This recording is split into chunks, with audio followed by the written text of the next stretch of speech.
We have some Philip Glass fans, without a doubt. Good morning, good morning, good morning, my beloved. Good morning. Excellent, there we go. Good morning to all of you. It is, first, welcome to First Unitarian Church of Pittsburgh. It is Sunday, May 19th of 2024, and I'm delighted to serve as the minister of this beloved community. I use the she, her pronouns. And those with visual disability, I am a middle-aged, light-skinned female with light brown hair and a bob. I wear glasses, and today I'm wearing a blue and white flowered dress with a blue stole, kind of a sea blue stole. And my beloved, you are all welcome here. You are welcome here no matter what brought you here on your journey of life. If you are watching now on YouTube or in the future, you are welcome here. And I'm so glad you've chosen to hit the button and crawl out of bed and grab a cup of coffee or tea and chosen to be with us. We are Unitarian Universalists, a people of many beliefs and many backgrounds, many origins, sexualities, and genders. We're a multi-faith religious community where all are welcome. Diversity is celebrating. Questions are expected, and sometimes we attempt to answer them. We're growing, we're learning, and we are all loved. If this is your very first time with us in person, please consider connecting with our welcome desk as through those doors in our garden lobby and finding out more about who we are, sharing some contact information with us. And if you're online, check out our website where we have all sorts of information, including the opportunity to sign up for our newsletter, which is at the bottom of the main page. We'd love to hear from you as well, and just send us an email. We are an active and engaged, and there's always something going on around here. And of course, there is a big event today. We have our annual congregational meeting, and it has been moved, if you haven't gotten word, to the evening, late afternoon. We start with a 4:30 check-in. We'll have our business meeting here in this space at 5, and then we'll traipse downstairs for a community gathering of food. It is a potluck. And there's some guidelines on that we receive via newsletter about who brings what for that guidelines, but just bring delicious food. That's what I say. Please, please, please. And childcare is provided, and your laughter is welcome. Your questions are expected, and conversation will happen. I also want to make sure you put on your calendar our annual picnic is Sunday, June 9th at 12:30. And because I am who I am, I moved it from our church. And it's, again, at Shenley Park at Bartlett Playground, where we don't have to worry about dishes. And there's a playground. So 12:30, June 9th, bring a picnic basket, bring some games, bring some chairs. There's a grill if you want to take on that endeavor. We'd be delighted to have everybody. Again, June 9th at 12:30 at Bartlett Playground. Take a deep breath, everybody, and arrive in body and spirit. I invite you to not only think of yourself as connected to one another in this time of worship, time of celebration, perhaps also a time of gratitude.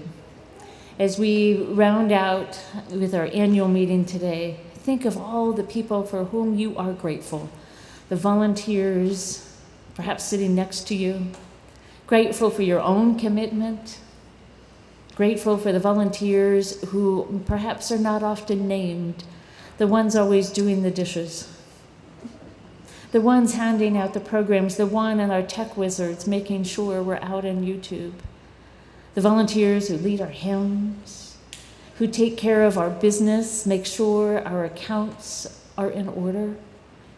This is a community of gratitude. We turn to our chalice lighting, the symbol of our faith, 2 circles around a flame. Unitarian Universalists, and today we bring us together as we continue our theme of the month of forgiveness. And what is the primary struggle around forgiveness? Why don't we have more forgiveness? Why is forgiveness so difficult? Today, may our minds be sparked and our hearts challenged as we start to dig in a little deeper around humanity's greatest struggle, forgiveness. Welcome, welcome to you all.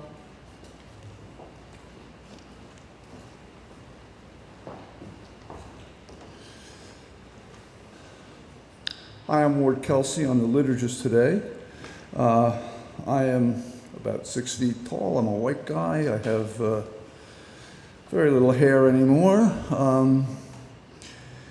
And I'm wearing a blue shirt and a sort of a gray sport coat for those of you who have visual problems. Would you please join me in reading the collective reading, which is printed in your order of service.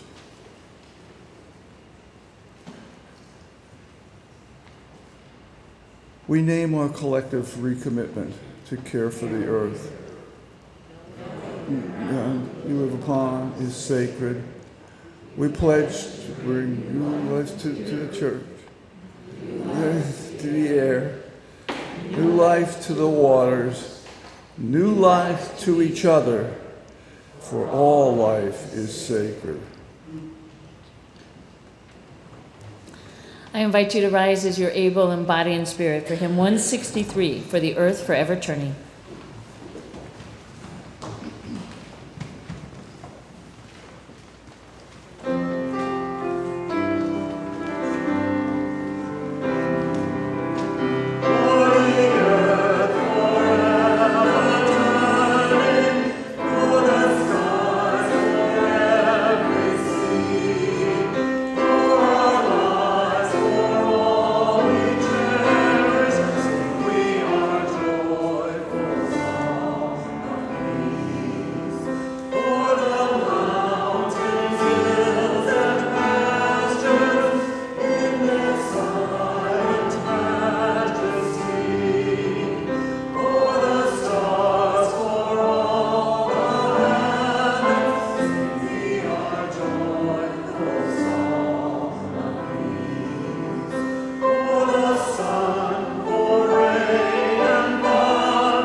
This is a story that was written by my colleague, Reverend Chris Bice, great colleague, good friend, wicked sense of humor. So there once was a queen, and you can come on down if you want. If you want to come on down, you're welcome to, or you can stay there wherever you want. There once was a queen who had a whole island over which she ruled. Come on down. Come on down. She had, can you imagine your own island, then you rule over everything? And one day, one of her advisors came over and said, Your Majesty, we know there is another island over there. And on that island are our enemies. Our enemies. Come on, there's room here. And we are never safe until we have conquered our enemies. We must get rid of our enemies. And the queen said, yes, we should not have enemies. You're right. Do you have any ideas? And her advisor said, yes, we need to take our army, put them on our boats, sail across to the other island, land, and march forward and conquer all our enemies. And the queen went, oh. Okay, thanks for sharing. It's one idea. I need to think about this. Thank you. Could you come back tomorrow? And the queen said, just tomorrow. We'll think about it. And the advisor said, yes, Your Majesty. And he left. And the next day, he arrived and walked in, and there was the queen having tea with the queen from the other island. Right there, having tea with her enemy. The advisor was shocked. Your Majesty, how can you do this? You're sitting there with our enemy. And the queen said, yes, I invited her over for tea because I realized yesterday after our conversation that you were right. We do need to get rid of our enemies. We're not safe if we have enemies. But your idea of conquering our enemies, well, it didn't quite work for me. So I invited her over and I said, the best way to get rid of our enemies is to make them our friends. So that was one wise queen. I think she was pretty smart. What do you guys think? So if you ever have your own island, are you going to rule with great dignity and respect and kindness? Maybe? Yeah. And will everybody get free Cheetos? Maybe? Okay. Well, certainly if anybody ever advises you that we need to get rid of our enemies, just invite them over for tea, okay? That's my advice. Free Cheetos and tea. That's my recommendations. We're going to sing our children off who are completely puzzled at this point about life, the universe, and everything. And the words are in our order of service.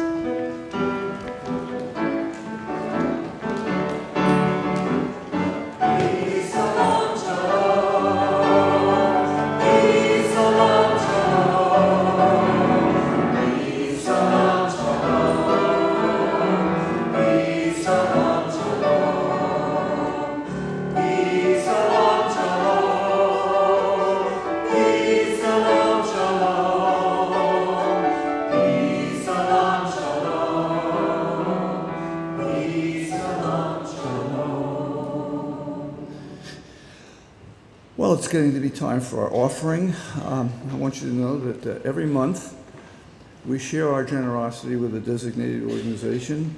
This month it is Tree Pittsburgh, and if you have an order of service, you will be able to look in the order of service and find some information about Tree Pittsburgh. But they do valuable work helping to preserve our urban forest. All donations are shared 50-50 with this organization unless they're otherwise designated. Now, our religious community is made up of volunteers and staff, hosting a variety of programming. We rely on your financial support. In addition to the collection plate, you can donate by texting GIVE to 412-435-1050 and following the directions. Please check the end of the order of service for more information. The offering will now be greatly received to support the work, wonder, and religious of our community. I invite the ushers to come forward and pick up the plates.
Deep breath.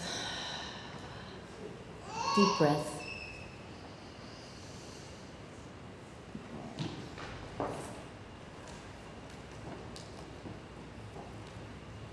I'm keenly aware that of all the joys and sorrows that happen in our lives on any given day, but I'm also aware, particularly today, that how often we have anniversaries that we often just hold in our hearts. We may not speak them out loud. Maybe we'll light a candle to commemorate an anniversary. And today, May 19th, is the anniversary of my mother's death 18 years ago, and the anniversary of my uncle's death, her younger brother, who died 48 hours before my mother. And sandwiched in between was my oldest brother's birthday. So it's a complex anniversary every year in my family as we create that delicate balance of death and birth, of grieving and celebration. And I know you carry these in your hearts as well. And it is the depth of our hearts that we carry these on our journey. Oh. Today, I'm also sad to share the death of a longtime member, Richard, also known as Dick Oswant. And he died May 14th last week at the Longmont Retirement Community at 99 years old. There's a memorial service for him this Wednesday, May 22nd, 11 a.m. at Longmont. But I wanted to raise up part of what Dick did for this community, because many of you may not recognize his name, that Dick served as president of the board, and he took up his role 2 days after the minister, Paul Beatty, died unexpectedly following surgery. And the congregation later offered sincere gratitude for his heroic services during this really painful and difficult time of transition. And I learned this from his daughter, Rachel Kupchak. And these are the stories that we honor in one another. And so I'm just holding in our hearts Dick Oswant, who helped this community heal at a really, really difficult time, and that we not forget this. Yeah. I invite you into a time of personal prayer and personal meditation and silence.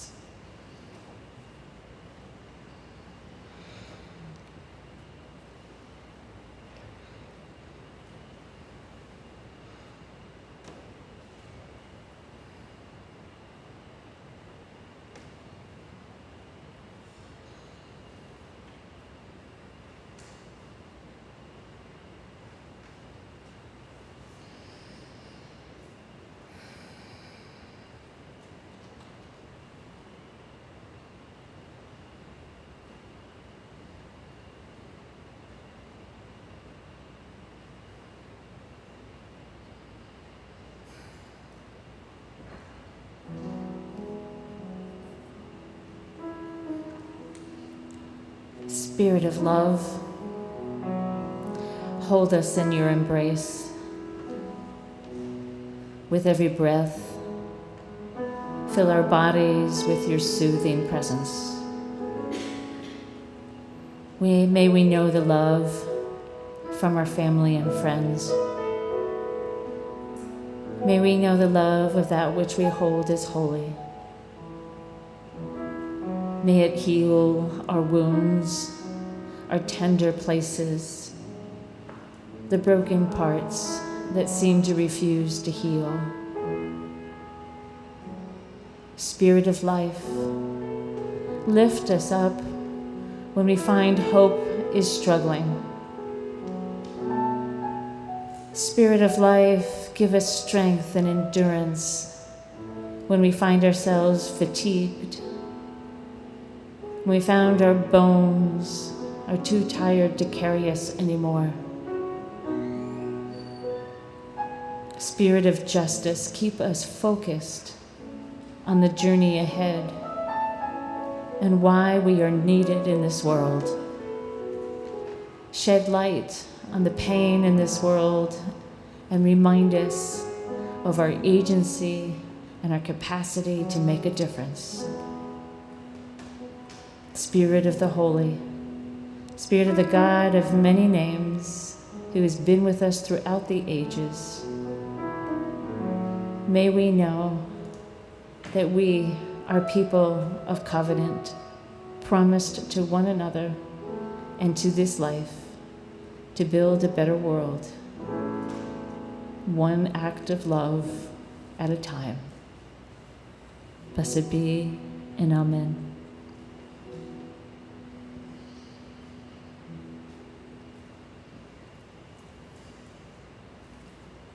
I invite you to stay seated as we sing in response 1008 in our teal hymnals, When Our Heart is in a Holy Place.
Yep, I'm back. Would you please join me in reading responsively the Litany of Atonement, which is printed in our order of service. I will read the portion that says L, and you will read the R, which says response. For remaining silent when a single voice would have made a difference, we forgive ourselves, each other, begin again in love. For each time that our fears have made us rigid and inaccessible, we forgive ourselves and each other. We begin again in love. For each time that we have struck out in anger without just cause, we begin again ourselves.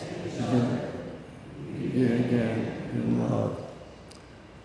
For each time our greed has blinded us to the needs of others, we begin again. Begin again in love. For the selfishness that sets us apart and alone with ourselves and each other, we begin again in love. For losing sight of our unity,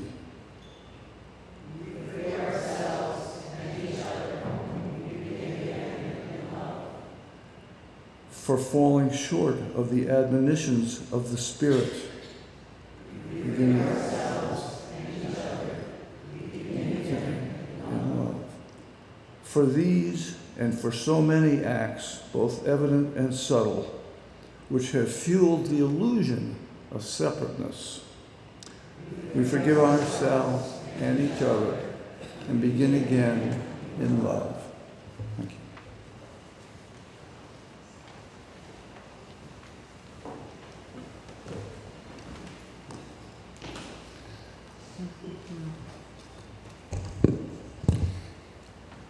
The theme of the month of forgiveness, what I've really wanted to talk about is revenge. Revenge, retribution, retaliation, reprisal, that base emotional reaction to the perception of injustice. Anyone ever experienced this?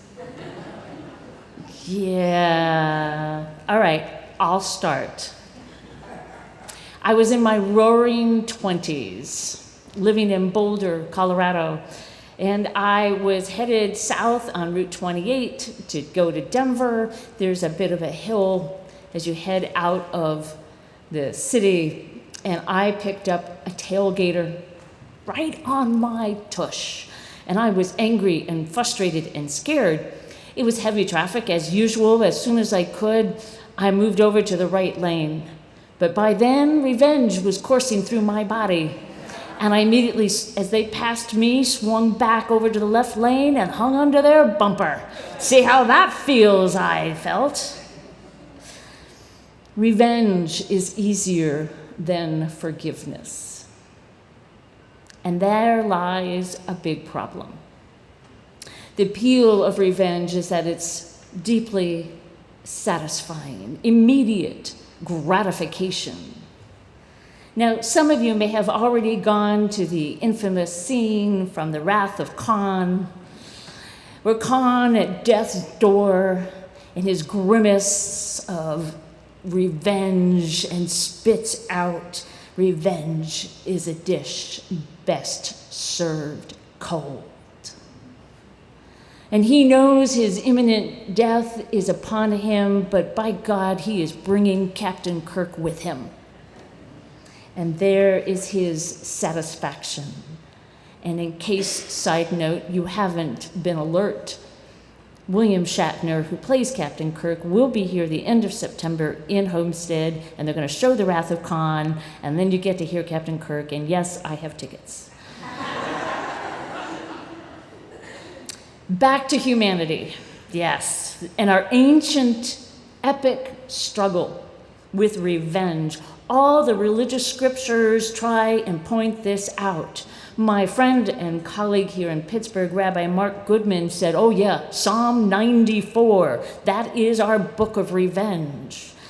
O Lord, thou God to whom vengeance belongeth, thou God to whom vengeance belongeth, shine forth, lift up thyself. Thou judge of the earth, render to the proud their recompense.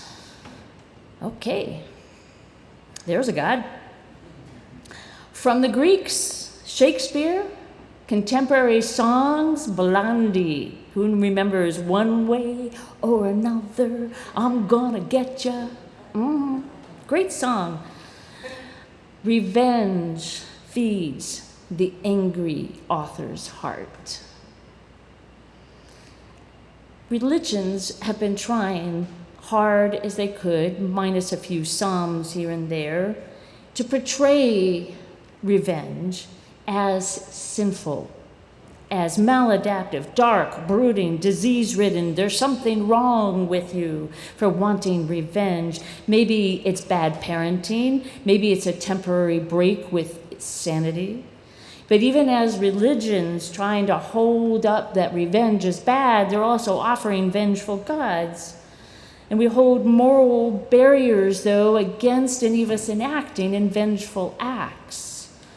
This has created kind of an anti-vengeful cultural norm, which some have called the standard social science model. Vengeance is bad. So bad that the CIA looks for people who are vengeful because it's a vulnerability that they can use to try and turn assets into their spy network.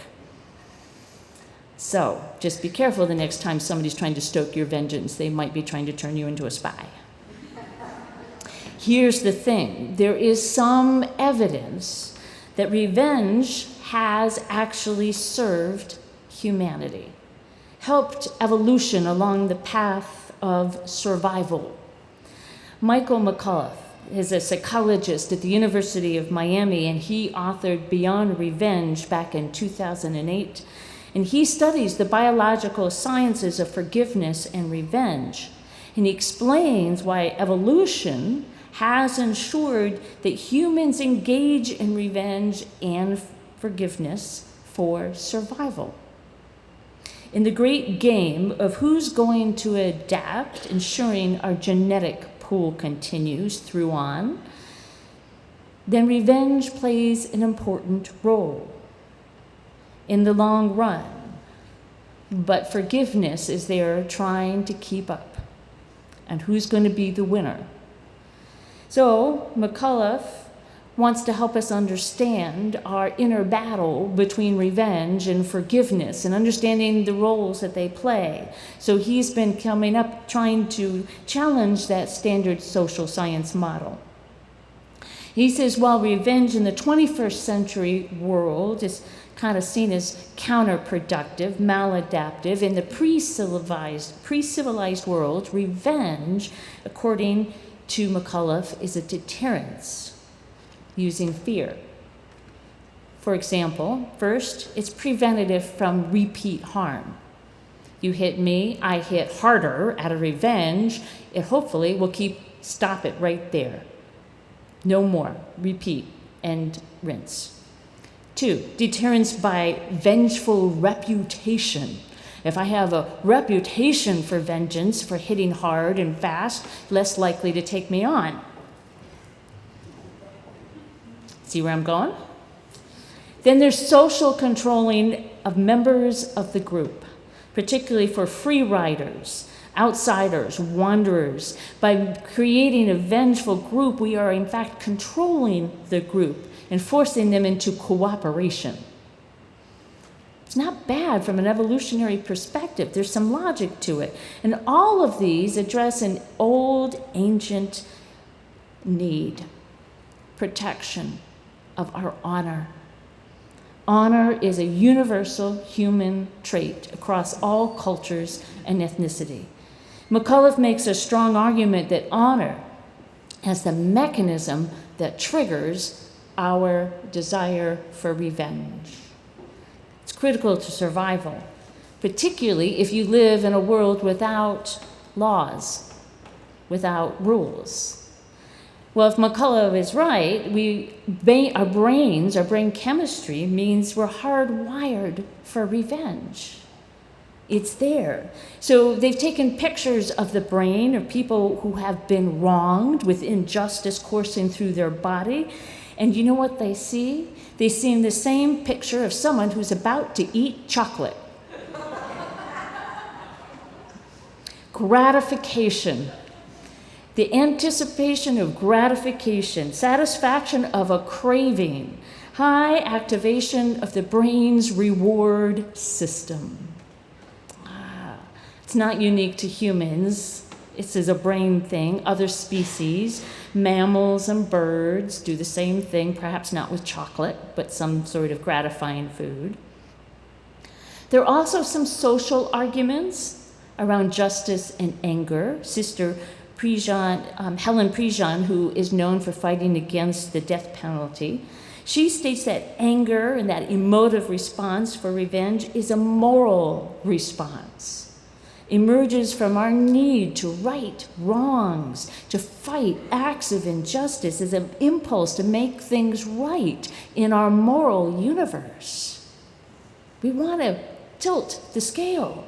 And if right, revenge is not a disease, it's not maladaptive, but it's a natural instinct and a moral response to an unjust world, maintaining honor among thieves. But we really can't let revenge rule, can we? It will wreak havoc, create chaos, and who wants Khan as their moral compass? Fortunately, humanity has also evolved instinctively to set up some parameters and means and methods around our anger response and our honor system. We've put in laws, check. We put in the National Guard to enforce said laws, check. We've put in religious repercussions. We've said it's sinful and it should be repressed, mildly successful. We put in social repercussions. We can ostracize, we can label, we can shame each other. Mildly successful, a little bit more than sinful. And then, in some cases, there's oppressive governments who they can choose to use shaming of honor and revenge as a social mechanisms in highly tribalistic communities as part of their culture to tamp it down. All of these have worked fairly well to contain human instincts for engaging in revenge through salvation of one's honor.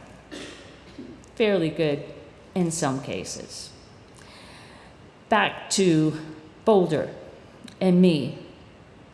Revenge coursing through my body as I am now tailgating somebody else. My brain lit up with my gratification reward system activated, and I encountered one of those government parameters. I drove past a police officer who immediately pulled me over. I deserved it, 100%. I roll down my window, and the officer, do you know why I pulled you over? And I'm like, oh yeah, I do. And he looked at me and he said, you were tailgating. And I said, yep. And I was absolutely honest. My general rule of thumb with police is be absolutely honest, and said, I was seeking revenge.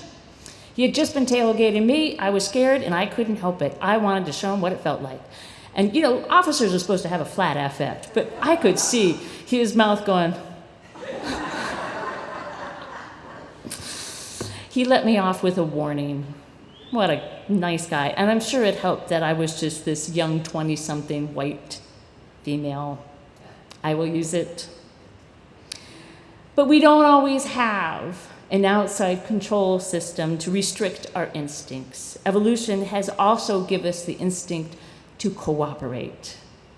And cooperation requires small and large acts of forgiveness, which is built into our hardwiring and our chemical reward system. It's just not the same as chocolate. It's not immediate.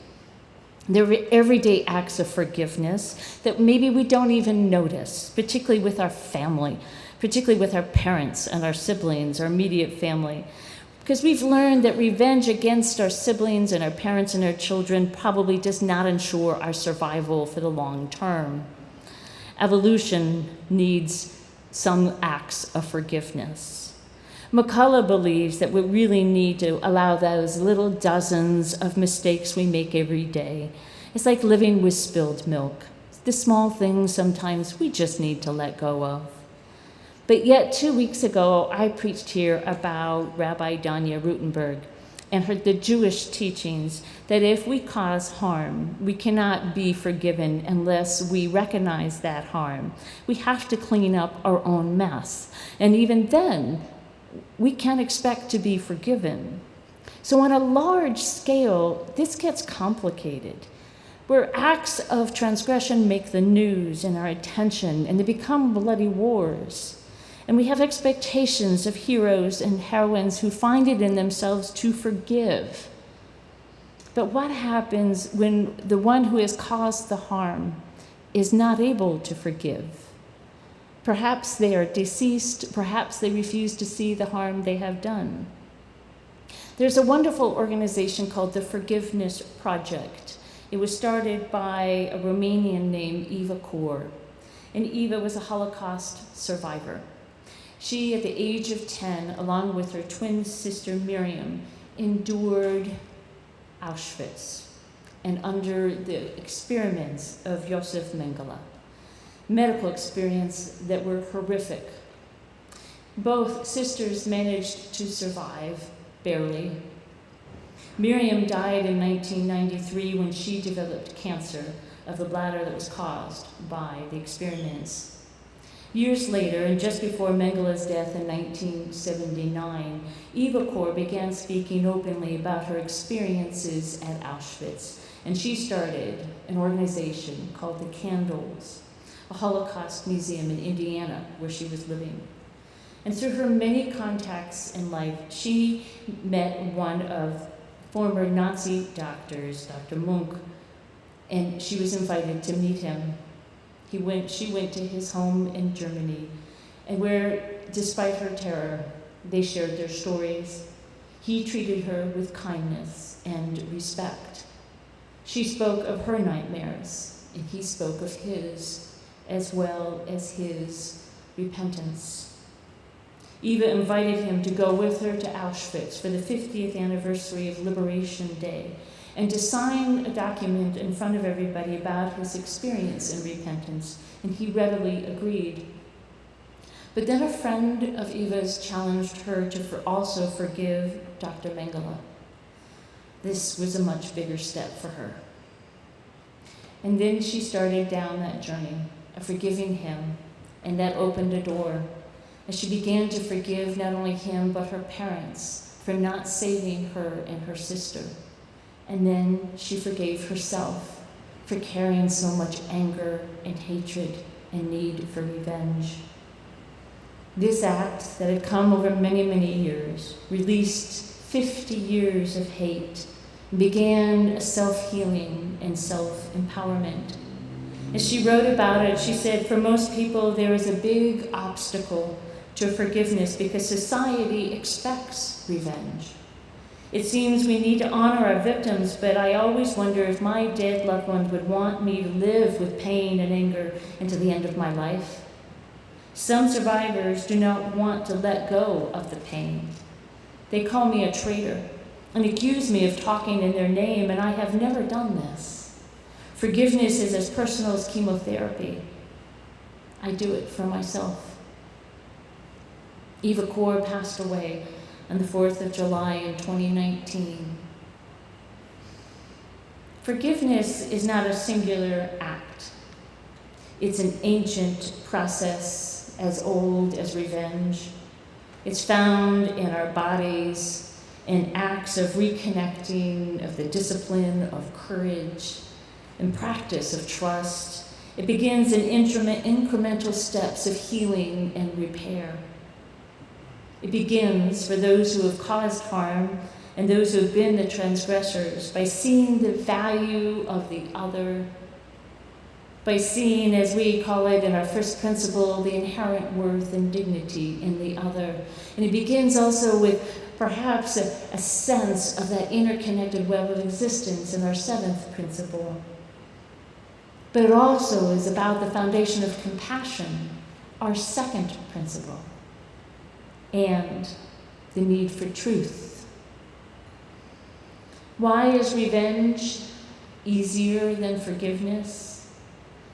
One thing is we forget in our groups how to see the differences in the other. In our clans, where we have limited scope to see the difference in others, we recognize that we ourselves can hold complexity and contradictory beliefs, but we forget that so can others. Instead, we generalize and we oversimplify others. We paint them with one brush, ignoring all their complexities and dismissing their differences as valuable. We miss seeing their humanity in all of its complexity.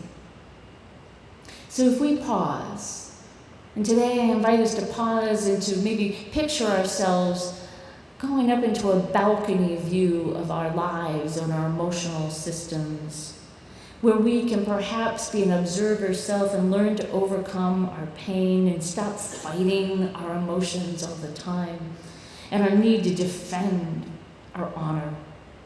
If we can fully embrace life and all of the complexities and everything it has to offer, from that vantage point in the balcony, we can see that how our suffering causes even more suffering for ourselves and for others. And maybe we can choose a life instead, based on what matters most. This view, we can see a path with a fullness of life and hope for the future. And the large scale, perhaps we can start to see a tipping point of collective forgiveness between long-time enemies. We've seen peace in Ireland, in Sarajevo, in South Africa, and right now we're all craving for peace in the Ukraine and the Middle East. Will our Jewish and Palestinian siblings ever see the humanity in the other? We have to look for those stories that give us hope. One is from Bassam Aramin. Bassam Aramin was a Palestinian growing up. His honor was crushed daily. He was filled with hate and driven for revenge. And by the time he was 17, he had picked up a grenade and thrown it. Nobody was killed, but he was arrested and put in prison for 7 years by the Israeli government, where he was beaten, sometimes brutally. He had every reason to continue to hate and seek revenge. And then one day, the guards showed all the prisoners Schindler's List. At first, Aramin was really resentful and angry that they would try this kind of manipulative game. And he was going to resist it, but as the story of the Holocaust unfolded, he found his heart being torn open. He found there were tears forming, and he was horrified that one of his fellow prisoners would see him crying. But he found his empathy being ripped out of his heart as he saw the pain of his enemy. Shortly after that movie, he made a friend with one of the guards who had beaten him. And they began a conversation. And upon release, both Aramin and that guard committed to peace, and they co-founded the Combatants for Peace, an organization of former Israeli and Palestinian combatants leading a non-violent struggle against the occupation. Bassam has not once picked up a weapon, not even when his own 10-year-old daughter, Abir, was gunned down by an Israeli soldier in front of her school. He had every reason to turn to anger again. But through his work with Israelis and soldiers, he saw that it was only one soldier who killed his daughter. And there were 10 soldiers who created a garden in her name at her school. He said he was transformed for revenge to peace and forgiveness, to preserve our humanity, from our right to laugh and our right to cry in order to save ourselves, to see each other's purity of heart and good intent. And later we both became to feel a responsibility for each other's people. Bassam Aramin is still active today, I'm happy to say, and he's now partnered with an Israeli Jewish father, Rami El-Halan, who's a 13-year-old daughter who was killed by a suicide bombing. And those two men have brought their grief together in a quest for peace. And 2 months ago, Bassam Aramin and Rami El-Halan met with Pope Francis, a Jew and a Muslim and a Catholic, committed to peace. And they all emphasized the importance of never giving up on the struggle for peace. And McCullough, he's an optimist. He sees a long arc of history, more acts of forgiveness than revenge in the end. We're getting better and better at controlling our ancient instinct for aggressiveness and defending our honor. We just need to stop looking at the short-term perspective, and history shows again and again that we rebuild and cooperate after conflict. We prefer peace to war every time.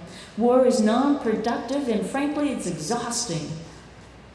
The revenge in the short term, easy response, but like chocolate, it's quickly gone. Revenge is a form of violence, has no healing and it commits to severed relationships, and revenge should not be served cold or in any dish whatsoever.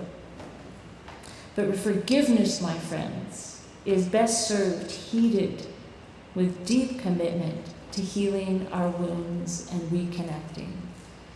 So I invite you once again, choose to help heal this world. Choose the ancient path to living. It's long, it's worth it, and it is better than chocolate. Amen. May it be so. I invite you to stand as you're willing and able for 354. We laugh, we cry.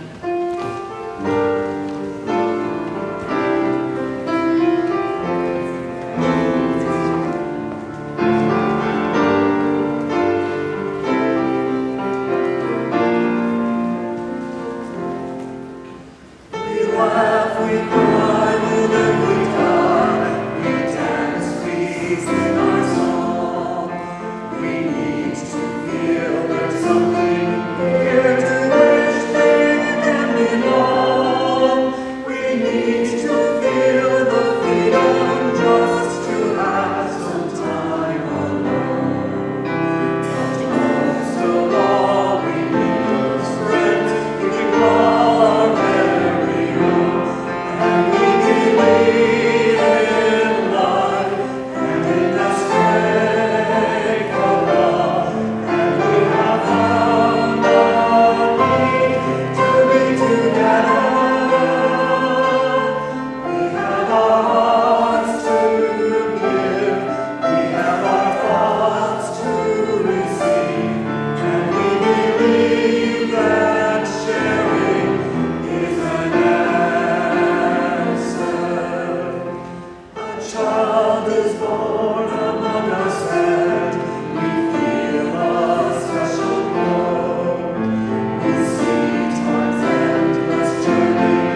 invite you to remain standing as you're able, as we bring our voices together, as we extinguish our chalice. The words are in our hearts and the program. We extinguish this flame, but not the light of truth, the warmth of community, or the fire of commitment. These we carry in our hearts until we are together again. Go forth into this world, my beloved. Go forth with fire in your hearts, committed to reconciliation, committed to repairing this world and forgiveness. And when you feel that passion of anger, the anger is okay. That's fine. Let it out in the music, let it out in the art, let it out in your voices, but don't serve it cold. Return again in love this afternoon.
play was, it was Othello, basically. It was just a modern version of Othello. So, you know that story of, jealousy and unforgiveness. So I didn't